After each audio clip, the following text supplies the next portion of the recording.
한국은 초음파 기술은 세계 최고입니다. 조직 검사 기술도 손재주가 워낙 좋아서 다른 나라에서 꿈도 못 꾼 조그만 것도 잘 잡아내거든요. 갑상선암은 무슨 요인인지는 모르지만 점차 현대화되면서 갑자기 이렇게 늘어나기 시작하는 거는 우리 외과 이렇게 단체복을 가백과 해가지고 이렇게 뒤에 이제 갑자 커다랗게 하나 새겨서 등에다 딱 해놓자 이래서 근데 반발이 많았어요.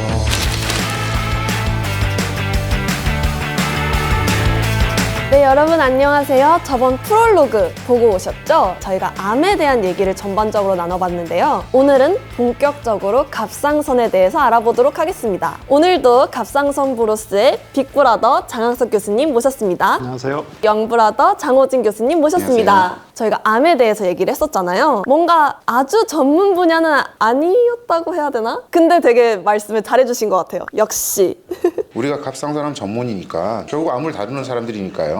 전문가 아니라고 보는 것도 좀 웃긴 거고 나름 열심히 준비해 본 건데 어떻게 보셨는지 모르겠습니다. 열심히 준비하셨다고 하니까 이렇게 정성이 있으면 여러분들도 저희의 정성을 알아주시겠죠? 앞으로도 꾸준하게 잘 준비해 볼 테니까요. 구독, 좋아요, 알림 설정까지 부탁드립니다. 오늘은 갑상선 암으로 들어가기 전에 먼저 갑상선이라는 게 무엇인지 알아볼 텐데요. 영어로는 사이로이드 글랜드라고 하던데 사이로이드 글랜드랑 갑상선이 뭔가 매치가 안 돼서요. 영어를 우리가 번역해서 쓰는 거죠. 그 한자를 쓰는 권에서는 전부 다 갑상선이라고 부릅니다. 근데 이제 사연이 있어요. 원래 다이로이드라고 하는 거는 그리스어로 티오레오스라고 하는 방패라는 뜻을 가진 방패 모양의 기관이다. 이런 뜻이었어요. 원래 이제 동양의 이제 이런 의학 용어나 과학 용어를 번역할 때 젊은 학자들이 유럽으로 건너가서 적당한 말을 찾으면서 굉장히 고심해서 만든 용어들이 많아요. 갑상선이란 건 예전에 한의학이라든지 전통 동양의학에서는 모르던 기관이기 때문에 새로운 말을 만들어낼 수밖에 없었는데요. 만드는 과정에 방패라는 뜻으로 뭔가 잘 안 맞았던 거죠. 그래서 갑옷을 뜻하는 갑자를 써서 갑옷 모양의 내분비 기관이다. 이렇게 이야기를 한 겁니다. 그래서 갑옷 모양의 선이다. 이렇게 이야기를 했었는데 둘이 이제 갑상선 암을 다루는 갑상선 외과를 하는데 우리 외과 이렇게 단체복을 가백과 해가지고 이렇게 그래서 뒤에 이제 갑자 커다랗게 하나 새겨서 등에다 딱 해놓자 이래서 근데 반발이 많았어요. 그런 만화 있었죠. 만화. 드래곤볼을 해서 차용한 건데 그건 우리가 농담삼아 했던 이야기입니다. 네.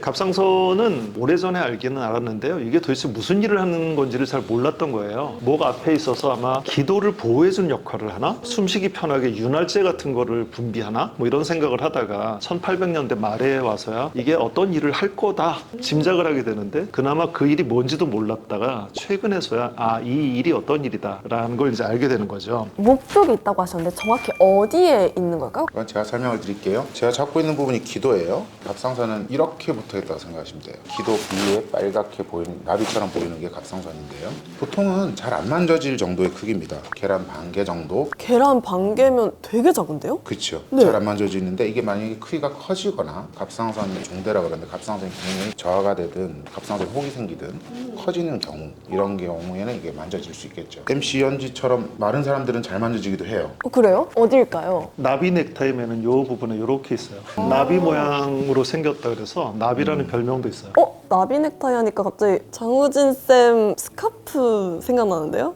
예전에 방송에서 한번 했었죠. 네. 그건 이제 나비 넥타이라기보다는 갑상선암 환자들이 늘 스카프를 메고 상처를 가리기 위해 사는 거기 때문에 제가 그 응원차 그렇게 메고 나왔던 적이 있습니다. 이제 아까 되게 많은 기능을 한다고 알려주셨잖아요. 제가 들었는데 갑상선의 별명이 보일러공이에요. 왜 보일러공일까요? 갑상선이 하는 일이 우리 몸의 전 부분에 대해서 에너지가 필요한 부분에 에너지를 공급하고 그 에너지를 조율해주는 역할을 해요. 열을 발생시킨다. 그래서 그 보일러라는 별명이 있고요. 조화를 이루어주기 때문에 그 오케스트라의 지휘자 같은 그런 역할을 한다. 그래서 뭐 말씀하신 대로 본업은 보일러공이고 부업은 오케스트라 지휘자다. 뭐 이런 말들이 좀 있죠. 부업은 네. 지휘자. 네네. 근데 요즘 들어 갑상선 질환의 환자가 부쩍 늘었다고 들었어요. 환경이 갑상선 암을 되게 많이 유발하게 된 건가요? 갑상선 질환 자체가 늘어난 것보다는 우리나라는 사실 갑상선 암이 폭발적으로 증가한 시기가 있었죠. 거죠. 그래프에서 보시다시피 이건 암이 늘어났다고 보기보다는 진단의 방법이 발전했다. 특히 초음파를 많이 했던 시기고 열심히 진단을 많이 해왔다라고 생각이 드는데, 하지만 이제 세계적으로 봤을 때도 갑상선암은 무슨 요인인지는 모르지만 점차 현대화되면서 갑자기 이렇게 늘어나기 시작하는 거는 환경적인 요인도 있을 수 있을 것이고, 가장 지배적인 거는 진단하는 방법이 발전했다라고 생각할 수 있을 겁니다. 그럼 이제 초음파를 저희가 들여오면서 진단을 더 빨리 하게 됐으니까 더 많이 알게 됐다 이런 거군요. 그럼 저희에게 초음파가 꼭 필요하겠네요. 이게 논란거리인 거예요. 한국은 초음파 기술은 세계 최고입니다. 조직검사 기술도 손재주가 워낙 좋아서 다른 나라에서 꿈도 못 꾼 조그만 것도 잘 잡아내거든요. 네네. 그러다 보니까 저렇게 많이 발견한 건데, 저거는 좀 과하다. 건강검진에 이런 데 초음파를 빼자 이런 말도 있긴 있었어요.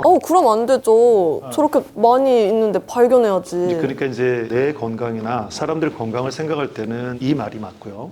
나라 전체를 봐서 보험의 재정이라든지 사회 비용이라든지를 생각하면 이게 좀 과하지 않느냐 이런 해석들이 있는 건데, 그거는 서로 이렇게 상충되는 의견의 차이가 있는 겁니다. 그래서 이거는 좀 더 많은 연구를 통해서 올바른 길을 찾아나가야 되지 않을까 이런 생각을 해요. 이런 이야기만 나오면 되게 흥분하는데 좀 이렇게 차분하게 하려고 노력하고 있어요. 네. 건강검진에서 초음파라든지 이런 걸 하지 않는 나라들이 유럽에는 꽤 있습니다. 거기는 이제 재정적인 문제를 좀 더 생각하고 그렇기 때문에 제가 슬라이드를 보여드리는 건데요. 이 나라에서는 건강검진에 초음파가 없습니다. 근데 여기 생존율을 보면 기능이 저하되면 몸이 붓고 아무것도 하기 싫어지고 무기력해지고. 얼굴 있는 데부터 붓기 시작을 하고 체중이 불기도 합니다.